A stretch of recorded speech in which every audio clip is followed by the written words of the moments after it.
Hello friends, welcome to the success Kendra. दोस्तों, आज की इस वीडियो में हम लोग Bihar forest guard 2020, Bihar forester 2020, Bihar home guard 2020 और बिहार पुलिस महिला कांस्टेबल 2020 की जो वैकेंसी आई हैं उनके लिए सामान्य विज्ञान के अति महत्वपूर्ण प्रश्नों को हम कवर करेंगे। फ्रेंड्स, हमारा यह आज पार्ट 1 है। नेक्स्ट वीडियो में आपको पार्ट 2 मिल जाएगा। चैनल पर पहली बार आए हैं तो आप चैनल को सब्सक्राइब कर लीजिए, साथ ही साथ बेल आइकन को भी प्रेस कर लीजिएगा ताकि जब भी मैं अगला वीडियो अपलोड करूं उसका नोटिफिकेशन तुरंत आपको मिल जाए। वीडियो पसंद आएगी तो वीडियो को लाइक और शेयर जरूर कीजिएगा। तो चलिए फ्रेंड्स, बिना देरी किए आज का सेशन स्टार्ट करते हैं। पहला प्रश्न देखिए आपके स्क्रीन पर है और फ्रेंड्स 2 से 3 सेकंड में आपको अपना आंसर चुन लेना है। उसके बाद जो भी सही उत्तर होगा मैं आपको बता दूंगा। तो देखिए, कवक की कोशिका भित्ति किससे बनी होती है? थोड़ा सा कवक के बारे में जान लीजिए। कवकों का अध्ययन माइकोलॉजी कहलाता है। इंपॉर्टेंट है, बार बार पूछा जाता है कि कवकों का अध्ययन क्या कहलाता है, तो माइकोलॉजी कहलाता है। कवकों से कई प्रकार के एंटीबायोटिक जो मेडिसिन हैं उनका निर्माण किया जाता है। सन 1927 ईस्वी में अलेक्जेंडर फ्लेमिंग ने पेनिसिलिन नामक एंटीबायोटिक का जो निर्माण किया था वो कवकों से ही किया था, तो ध्यान रखिएगा। और कवकों की कोशिका भित्ति जो है ये काइटिन की बनी होती है। काफ़ी महत्वपूर्ण प्रश्न है। दूसरा प्रश्न देखिए, निम्नलिखित में से कौन सा हाइड्रोजन समस्थानिक रेडियो सक्रियता का गुण प्रदर्शित करता है? तो देखिए, हाइड्रोजन के ये 3 समस्थानिक प्रोटियम, ड्यूटेरियम और ट्राइटियम, ठीक है, इनमें परमाणु में 1 प्रोटॉन और 1 इलेक्ट्रॉन रहते हैं, किंतु इनमें न्यूट्रॉनों की संख्या क्रमशः 0, 1 और 2 होती है। दूसरा पॉइंट है कि हाइड्रोजन ही एकमात्र ऐसा तत्व है जिनके सभी समस्थानिकों के अलग अलग नाम हैं। तो आप इन दोनों जो पॉइंट्स हैं इनको जरूर ध्यान रखिएगा। और हाइड्रोजन का जो समस्थानिक है ट्राइटियम, ये रेडियो सक्रियता का गुण प्रदर्शित करता है। इंपॉर्टेंट है, ध्यान रखिएगा। तीसरा प्रश्न देखिए कि RDX का दूसरा नाम क्या है? तो सबसे पहले RDX के बारे में जान लीजिए। इसका फुल फॉर्म होता है रिसर्च एंड डेवलप्ड एक्सप्लोजिव। इसे प्लास्टिक विस्फोटक भी कहा जाता है। इसकी खोज 1899 ईस्वी में जर्मनी के हैंस हैनिंग ने किया था। और ध्यान दीजिएगा, RDX का हेक्साजोन जो आप देख रहे हैं ऑप्शन ए में, ये जर्मनी में इसको इस नाम से पुकारा जाता है। साइक्लोनाइट इसको अमेरिका में पुकारा जाता है और इटली में इसे T4 के नाम से पुकारा जाता है। तो इस प्रकार से इसका सही आंसर हो जाएगा ऑप्शन डी, उपर्युक्त सभी। चौथा प्रश्न देखिए, लाइसोसोम की खोज किसने की थी? तो देखिए, लाइसोसोम जो है इसको कोशिका की आत्महत्या की थैली कहा जाता है। यह कोशिका में प्रवेश करने वाले बड़े कणों एवं बाह्य कणों का पाचन करता है। और लाइसोसोम की खोज किया था डी डवे ने। याद रखिएगा, अगर बात करें कि GE पैलेड ने, तो GE पैलेड ने राइबोसोम की खोज किया था। और रिचर्ड आल्टमैन जो हैं इन्होंने माइटोकॉन्ड्रिया की खोज किया और इसे बायोब्लास्ट नाम दिया था। बेंडा जो हैं इन्होंने 1898 ईस्वी में माइटोकॉन्ड्रिया का फिर से नामकरण किया था। तो आप इन सबको ध्यान रखिएगा। 5 नंबर है कि निम्नलिखित में से कौन सा एक मूल मात्रक यानी फंडामेंटल यूनिट नहीं है?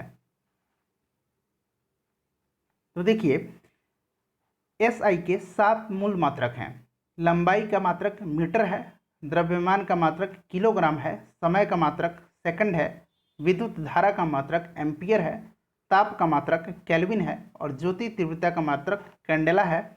पदार्थ की मात्रा का जो मात्रक है वो मोल है। तो ये 7 फंडामेंटल यूनिट हैं। रेडियन जो है ये फंडामेंटल यूनिट नहीं है, ये क्या है? संपूरक है, संपूरक मात्रक है, याद रखिएगा, ठीक है। और समतल कोण का मात्रक यानी प्लेन एंगल का मात्रक जो होता है वो रेडियन होता है, ठीक है फ्रेंड्स। और ठोसीय कोण यानी सॉलिड एंगल का जो मात्रक होता है वो स्टेरेडियन होता है। तो रेडियम और स्टेरेडियम ये दो जो हैं सप्लीमेंट्री यूनिट हैं यानी संपूरक मात्रक हैं। तो इस प्रश्न का सही आंसर है ऑप्शन ए, रेडियन। फ्रेंड्स, मैं उम्मीद कर रहा हूँ कि वीडियो आपको पसंद आ रही होगी। पसंद आ रही है वीडियो तो प्लीज़ वीडियो को लाइक कीजिए और इसे ज़्यादा से ज़्यादा शेयर कीजिए। 6 नंबर प्रश्न पढ़िए, दूरी मापने की सबसे बड़ी इकाई कौन सी है? तो देखिए, इसमें से खगोलीय इकाई, प्रकाश वर्ष और पारसेक, ये सारे जो हैं ये दूरी मापने की इकाई हैं और सबसे बड़ी इकाई है पारसेक। ध्यान दीजिए, एक जो खगोलीय यूनिट है वो होता है 1.495 गुना 10 के पावर 11 मीटर। एक प्रकाश वर्ष होता है 9.46 गुना 10 के पावर 15 मीटर। और एक पार्सेक होता है 3.08 गुना 10⁻16 मीटर। 7 नंबर देखिए, किस विटामिन को हार्मोन भी कहा जाता है? काफ़ी इंपॉर्टेंट प्रश्न है। तो देखिए, विटामिन डी जो है इसको हार्मोन भी कहा जाता है। विटामिन डी को सनशाइन विटामिन भी कहा जाता है। ध्यान रखिएगा, प्रश्न पूछा जा चुका है कि सनशाइन विटामिन किसको कहा जाता है? विटामिन डी को, क्योंकि यह सूर्य के प्रकाश की प्रतिक्रिया में शरीर द्वारा उत्पन्न किया जाता है। क्वेश्चन नंबर 8 देखिए, विषाणु होते हैं। विषाणु किस प्रकार के जीव हैं? एक कोषीय हैं, अकोषीय हैं, बहुकोषीय हैं, या इनमें से कोई नहीं? तो देखिए, विषाणु के बारे में जानिए। विषाणु की खोज रूसी वनस्पति वैज्ञानिक इवानोस्की ने 1892 ईस्वी में किया था। विषाणु की रचना में प्रोटीन के आवरण से घिरा न्यूक्लिक अम्ल होता है। विषाणुओं के अध्ययन को वायरोलॉजी यानी विषाणु विज्ञान कहा जाता है। ध्यान रखिएगा। और विषाणु जो होते हैं ये अकोषीय होते हैं। 9 नंबर देखिए, निम्नलिखित में से किस निष्क्रिय गैस का उपयोग रेडियोथेरेपी के रूप में कैंसर के इलाज में होता है? तो सबसे पहले थोड़ा सा अक्रिय गैसों के बारे में जान लीजिए। अक्रिय गैसों की खोज का श्रेय लोकेयर, रैमजे और रेले को दिया जाता है। आर्गन जो है प्रकृति में वायुमंडल में सबसे अधिक मात्रा में पाया जाने वाला अक्रिय गैस है। सर्वाधिक यौगिक बनाने वाला जो अक्रिय गैस है वो है जेनॉन। और रेडॉन जो है इसका उपयोग रेडियोथेरेपी के रूप में कैंसर के इलाज में किया जाता है। तो सही आंसर है ऑप्शन बी। 10 नंबर देखिए, घर्षण बल के संदर्भ में कौन सा कथन असत्य है? तो फ्रेंड, सबसे पहले घर्षण बल के बारे में थोड़ा सा जान लीजिए। इंपॉर्टेंट है क्योंकि जानना चाहिए आपको घर्षण बल के बारे में। तो देखिए, घर्षण बल होता क्या है? तो संपर्क में रखी गई दो वस्तुओं के मध्य एक प्रकार का बल लगता है जो गति करने में वस्तु का विरोध करता है। यह बल ही घर्षण बल कहलाता है। ठीक है। और घर्षण बल की दिशा जो होती है सदैव वस्तु की गति के दिशा के विपरीत होती है। और यह सतहों के संपर्क के क्षेत्रफल पर निर्भर नहीं करता है, यह केवल सतहों की प्रकृति पर निर्भर करता है। ठीक है। और लोटलिंग घर्षण बल इसका जो मान है सबसे कम होता है और स्थैतिक घर्षण बल का मान सबसे अधिक होता है। तो इसमें जो असत्य कथन है वो है ऑप्शन बी, यह सतहों के क्षेत्रफल पर निर्भर करता है। ठीक है, ये गलत है, क्षेत्रफल पर निर्भर नहीं करता है। ठीक है, ये सही होगा। 11 नंबर देखिए, फल का निर्माण किससे होता है? तो देखिए, फल का निर्माण जो होता है ये अंडाशय से होता है और परिपक्व अंडाशय को ही फल कहा जाता है। ठीक है फ्रेंड्स। 12 नंबर देखिए कि स्विच हमेशा जोड़ा जाता है। तो स्विच हमेशा किस में जोड़ा जाता है?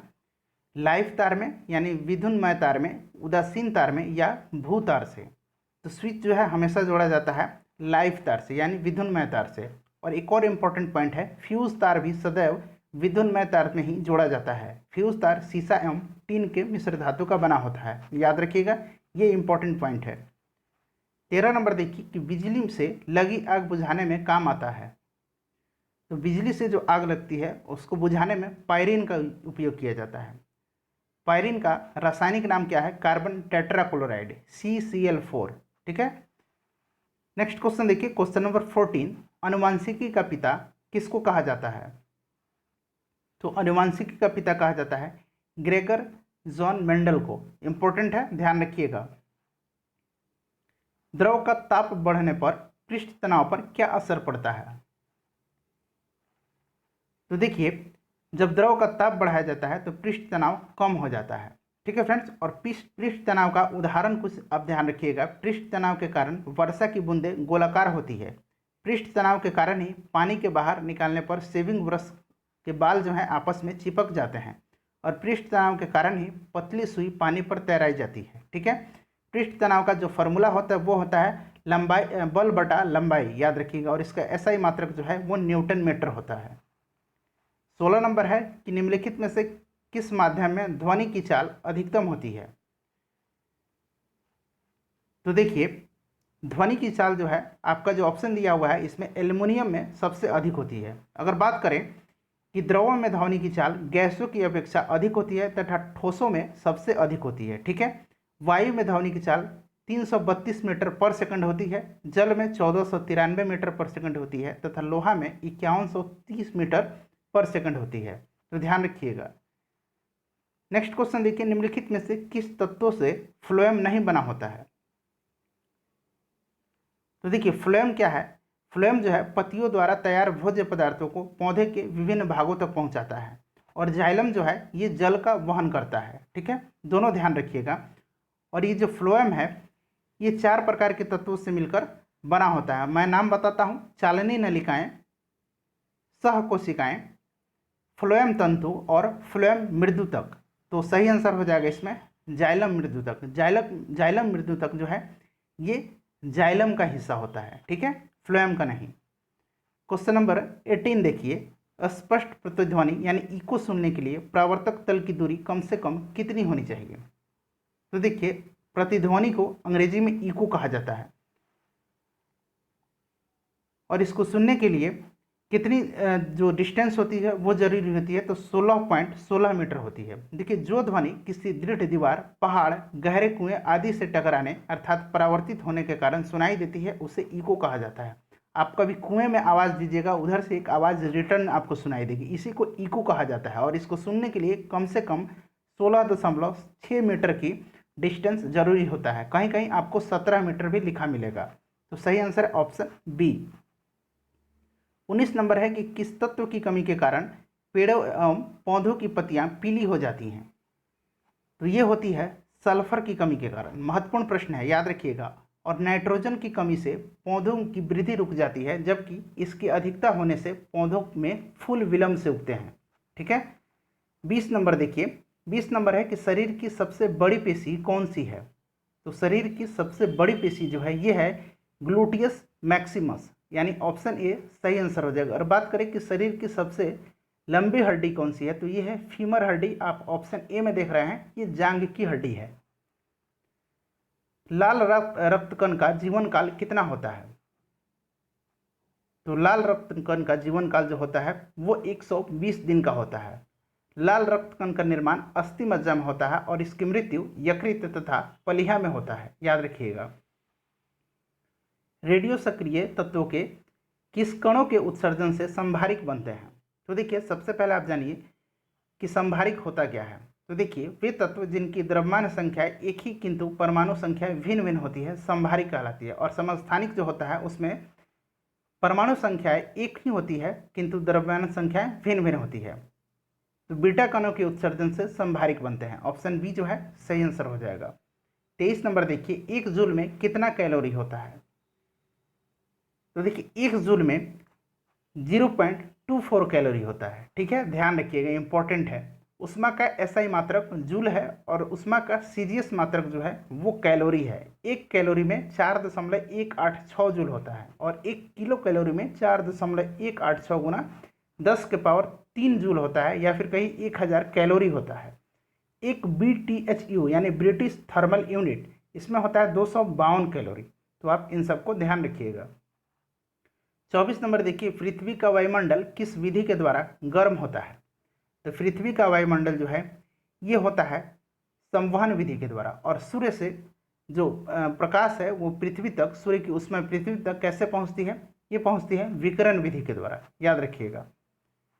तो देखिए, पृथ्वी तक सूर्य की ऊष्मा विकिरण विधि से पहुंचती है और पृथ्वी का वायुमंडल संवहन विधि के द्वारा गर्म होता है। 25 नंबर देखिए, मांसपेशियों में किस अम्ल के एकत्रित होने के कारण थकावट का अनुभव होता है? ये प्रश्न इस वर्ष बिहार पुलिस के एग्जाम में पूछा जा चुका है। तो ये होता है लैक्टिक एसिड के जमाव के कारण, याद रखिएगा। 26 नंबर देखिए, म्यूरेटिक अम्ल के नाम से किसको जाना जाता है? तो हाइड्रोक्लोरिक अम्ल को म्यूरेटिक अम्ल के नाम से भी जाना जाता है। तो ऑप्शन सी जो है सही आंसर हो जाएगा। हाइड्रोक्लोरिक अम्ल का फॉर्मूला क्या होता है? HCl। निम्नलिखित में से कौन सा पादप हार्मोन कोशिका विभाजन के लिए आवश्यक है? तो सही आंसर है इसका ऑप्शन सी साइटोकाइनिन, याद रखिएगा। साइटोकाइनिन जो है यह एक प्रकार का पादप हार्मोन है और यह कोशिका विभाजन के लिए आवश्यक होता है। अगर बात करें एब्सेसिक अम्ल, तो ये भी पादप हार्मोन है और यह पौधे की वृद्धि को रोकता है। एथिलीन जो है यह फलों के पकने में मुख्य भूमिका निभाता है और फ्लोरोजिन्स जो है इसके द्वारा फूलों का खिलना नियंत्रित होता है। तो आप ये जो पॉइंट मैं बता रहा हूँ इसको आप खास करके ध्यान रखिएगा। 28 नंबर देखिए, मानव में कर्ण अस्थियां पाई जाती है, यानी मनुष्य के कानों में कितनी अस्थियां पाई जाती है? तो देखिए, एक कान में एक मैलियस होता है, एक इनकस होता है और एक स्टेप्स होता है। तो दोनों कान आप मिलाइए। आपसे पूछा जा रहा है कि सिंपली कि मनुष्य के कान में कितनी अस्थियाँ पाई जाती है, तो अब दोनों कान में देखिए 2 मैलियस, 2 इनिकस और 2 स्टेपस, तो इस तरह से टोटल 6 अस्थियाँ पाई जाती हैं। स्टेपस जो है यह मानव शरीर की सबसे छोटी हड्डी है और यह कान की हड्डी है, ध्यान रखिएगा। तो ऑप्शन ए जो है सही आंसर हो जाएगा। एक कान में 3 हड्डी और एक कान में 3 हड्डी, तो टोटल 6 हड्डियाँ। प्राथमिक रंग होते हैं, तो देखिए प्राथमिक रंग कौन कौन से हैं इसमें से, इंपॉर्टेंट है लाल, हरा और नीला। ऑप्शन बी जो है सही आंसर होगा। रंगीन टेलीविजन में प्राथमिक रंग का इस्तेमाल किया जाता है, इस पॉइंट को आप जरूर ध्यान रखिएगा। 30 नंबर प्रश्न है कि जीवित मानव शरीर में सबसे कम मात्रा में पाया जाने वाला तत्व कौन सा है। तो जीवित मानव के शरीर में सबसे कम मात्रा में पाया जाने वाला तत्व जो है वो है मैंगनीज, याद रखिएगा, इंपॉर्टेंट क्वेश्चन है। मानव शरीर में कॉपर की मात्रा में वृद्धि हो जाने पर कौन सा रोग होता है। तो कॉपर की मात्रा यानी तांबे की मात्रा में वृद्धि होने से शरीर में जो है वे विल्सन रोग होता है। और इटाई जो रोग है ये कैडमियम के कारण से होता है, याद रखिएगा, कैडमियम के कारण से। निम्नलिखित में से कौन सा एक नर हार्मोन है। तो देखिए टेस्टोस्टेरोन जो है यह एक प्रकार का नर हार्मोन है, बाकी जो आप देख रहे हैं प्रोजेस्टेरोन, एस्ट्रोजन और रिलैक्सिन ये मादा हार्मोन है। तो ये 3 मादा हार्मोन है, आप इनको भी ध्यान रखिएगा। 33 नंबर है कि लिंग हार्मोन का स्रावन किस ग्रंथि के द्वारा होता है। तो लिंग हार्मोन जो है इसका स्रवन जो होता है ये अधिवृक्क ग्रंथि, जिसको अंग्रेजी में एड्रिनल ग्लैंड कहा जाता है, इसी के द्वारा होता है। बात करें पीयूष ग्रंथि के बारे में, तो पीयूष ग्रंथि को मास्टर ग्रंथि भी कहा जाता है, क्योंकि यह अन्य अंतःस्रावी ग्रंथियों के स्रवन को नियंत्रित करता है, ठीक है, और इसे वृद्धि हार्मोन के नाम से भी जाना जाता है। 34 नंबर देखिए कि प्राथमिक इंद्रधनुष में क्रमशः बाहर और अंदर की ओर कौन सा रंग होता है। तो प्राथमिक इंद्रधनुष में बाहर की ओर लाल रंग और अंदर की ओर बैंगनी रंग होता है। परावर्तन, पूर्ण आंतरिक परावर्तन तथा अपवर्तन द्वारा वर्ण विक्षेपण का सबसे अच्छा उदाहरण जो है इंद्रधनुष है। और बात करें अगर द्वितीय इंद्रधनुष की, तो द्वितीय इंद्रधनुष में बाहर की ओर बैंगनी रंग होता है और अंदर की ओर लाल रंग होता है, तो जस्ट इसका अपोजिट हो जाता है, ध्यान रखिएगा। 35 नंबर है कि पिटवा लोहा में कार्बन की मात्रा कितनी होती है। तो ये होती है 0.12 से लेकर 0.25% से। अगर बात करें तो लोहे की मुख्यतः 3 किस्में होती हैं, ढलवा लोहा, पिटवा लोहा और इस्पात। सबसे अधिक कार्बन की मात्रा ढलवा लोहा में और सबसे कम जो होती है ये पिटवा लोहा में होती है।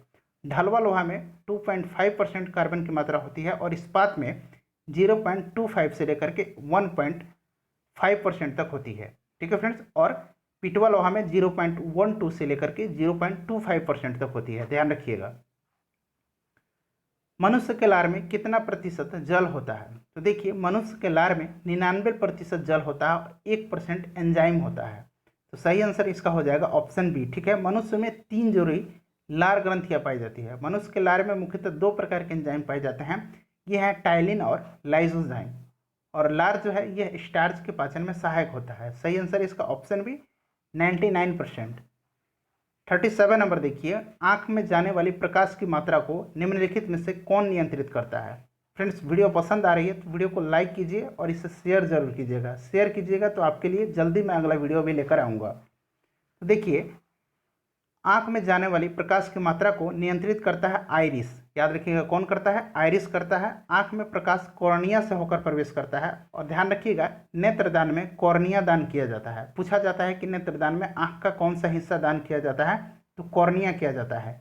रेटिना पर वस्तु का बना जो प्रतिबिंब होता है वो उल्टा और वास्तविक होता है, याद रखिएगा। प्रतिबिंब कहाँ बनता है, रेटिना पर बनता है। 38 नंबर देखिए, प्रोड्यूसर गैस किसका मिश्रण होता है। तो प्रोड्यूसर गैस जो है ये होता है कार्बन मोनोऑक्साइड और नाइट्रोजन का मिश्रण। अगर बात करें कि जल गैस, तो ये होता है कार्बन मोनोऑक्साइड और हाइड्रोजन का मिश्रण। देखिए जल मतलब हाइड्रोजन, देखिए कार्बन मोनोऑक्साइड और हाइड्रोजन, तो ये आसानी से आप याद रख सकते हैं, ठीक है। और प्रोड्यूसर गैस में नाइट्रोजन, ठीक है फ्रेंड्स। नेक्स्ट क्वेश्चन देखिए 39 नंबर, निम्नलिखित में से कौन सा युग्म सही सुमेलित नहीं है। प्रश्न को ध्यान से पढ़िएगा, सही सुमेलित नहीं है। तो देखिए विटामिन ए की खोज मैकुलम ने किया था, विटामिन बी की खोज मैकुलम ने किया था, विटामिन सी की खोज होलकट ने किया था और विटामिन डी की खोज हॉपकिंस ने नहीं किया था, याद रखिएगा। तो सही आंसर हो जाएगा इसका ऑप्शन डी। नेक्स्ट क्वेश्चन देखिए, क्वेश्चन नंबर 40। क्वेश्चन नंबर 40 है कि निम्नलिखित में से कौन सा रोग प्रोटोजोआ यानी परजीवी के द्वारा होता है। अंग्रेजी में प्रोटोजोआ और हिंदी में परजीवी। तो ये होता है कौन सा रोग? मलेरिया। मलेरिया जो है प्रोटोजोआ के द्वारा होने वाला रोग है। मलेरिया प्लाज्मोडियम परजीवी से होता है और इस परजीवी का वाहक मादा एनाफिलीज मच्छर है। इस रोग में तीली एवं आरबीसी प्रभावित होता है। अगर बात करें रिंग वर्म की, तो ये कवक से होने वाली यानी फंगस से होने वाला बीमारी है। हैजा जो है ये विषाणु माफ कीजिएगा जीवाणु से होने वाला रोग है और सिल्फिस जो है ये विषाणु से होने वाला रोग है। 41 नंबर देखिए, यदि एक विद्युत हीटर 220 वोल्ट और 5 एम्पियर का धारा लेता है तो इसे 5 घंटे तक चालू रखने पर कितनी विद्युत ऊर्जा खर्च होगी? तो देखिए फॉर्मूला क्या होता है खर्च हुई विद्युत ऊर्जा निकालने की? इसका फॉर्मूला होता है V इंटू आई इंटू टी अपॉन 100। आपको V का वैल्यू पता है 220, I का वैल्यू 5 एम्पियर और T का वैल्यू 5 घंटा बटा 1000। तो इसको जब सॉल्व कीजिएगा तो आंसर निकल के आएगा 5.5 यूनिट। ऑप्शन सी जो है सही आंसर होगा। 42 नंबर देखिए, शरीर के अंदर रक्त का स्कंदन किसकी उपस्थिति के कारण नहीं होता है? तो ये नहीं होता है हिपैरिन के कारण। याद रखिएगा, इंपॉर्टेंट है। हिपैरिन एक प्रकार का प्रोटीन है जिसका उत्पादन लीवर से होता है। यह शरीर के अंदर रक्त को जमने से रोकता है, ध्यान रखिएगा। और फ्रेंड्स, जितने भी वीडियो हैं आपकी एग्जाम से रिलेटेड उनका लिंक डिस्क्रिप्शन बॉक्स में है, उसको भी आप जरूर देख लीजिएगा। जर्मन सिल्वर में नहीं पाया जाता है। तो देखिए जर्मन सिल्वर में, ये कन्फ्यूजिंग वाला प्रश्न है। तो देखिए जर्मन सिल्वर में सिल्वर ही नहीं पाया जाता है। ऑप्शन बी जो है सही आंसर होगा। अगर बात करें कि जर्मन सिल्वर, तो ये जर्मन सिल्वर जो है ये मिश्र धातु है कॉपर का, जिंक का और निकेल का। कॉपर जो है इसमें 50% होता है, जिंक 35% होता है और निकेल जो है ये 15% होता है। 44 नंबर देखिए, मानव शरीर के किस अंग में लसिका कोशिकाएं बनती हैं? तो लसिका कोशिकाएं जो है ये दीर्घ अस्थि में बनती है, ध्यान रखिएगा, इंपॉर्टेंट क्वेश्चन है। 45 नंबर देखिए, कार्य का मान महत्तम तभी होगा जब बल एवं बल की दिशा में विस्थापन के मध्य का कोण हो। तो सही आंसर हो जाएगा इसका ऑप्शन सी 0 डिग्री। देखिए वर्क बराबर क्या होता है? Force into displacement into cos theta. तो कॉस थीटा अगर 0 है तो इसका वैल्यू कितना होता है? कॉस 0 की वैल्यू 1 होता है। तो W इक्वल टू FS आ जाएगा। तो वही फोर्स की परिभाषा आ गई, बल इंटू विस्थापन। ठीक है, सही आंसर हो जाएगा ऑप्शन सी। अगर बात करें कि 0 कब होगा, तो थीटा की वैल्यू 90 डिग्री होगी, तो कार्य 0 होगा। नेक्स्ट क्वेश्चन देखिए कि किस उत्तक के नख और खुर सिंग बने होते हैं? तो ये बने होते हैं किरेटिन के। 47 नंबर देखिए, आतिशबाजी के दौरान हरा रंग किसकी उपस्थिति के कारण होती है? तो हरा रंग जो होती है ये बेरियम के कारण होती है और लाल रंग जो होता है ये ट्रांसियम की उपस्थिति के कारण होता है। तो आप इसको भी ध्यान रखिएगा। 1.5 मीटर लंबे व्यक्ति को अपना पूरा प्रतिबिंब देखने के लिए आवश्यक दर्पण की न्यूनतम लंबाई कितनी चाहिए? तो देखिए किसी वस्तु का समतल दर्पण में पूर्ण प्रतिबिंब देखने के लिए दर्पण की लंबाई वस्तु की लंबाई की कम से कम आधी होनी चाहिए। तो 1 मीटर लंबा अगर व्यक्ति है तो इसकी लंबाई की आधी दर्पण होनी चाहिए। तो सही आंसर क्या हो जाएगा? 0.75 मीटर। कृत्रिम वर्षा कराने के लिए किसका उपयोग किया जाता है? तो देखिए कृत्रिम वर्षा कराने के लिए सिल्वर आयोडाइड का उपयोग किया जाता है। अगर बात करें कि सिल्वर क्लोराइड का, तो इसका उपयोग किया जाता है फोटोक्रोमेटिक कांच बनाने में। सिल्वर ब्रोमाइड का उपयोग किया जाता है फोटोग्राफी में और सिल्वर नाइट्रेट का उपयोग किया जाता है निशान लगाने वाली स्याही बनाने में। 50 नंबर देखिए, आधुनिक वर्गीकरण का पिता किसको कहा जाता है?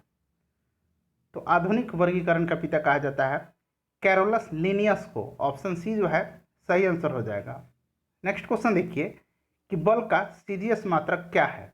डाइन, न्यूटन, जूल या फिर कैलोरी? फ्रेंड्स इसका आंसर आपको कमेंट बॉक्स में देकर बताना है। साथ ही साथ आप अपना स्कोर भी कमेंट में लिखकर बताइएगा।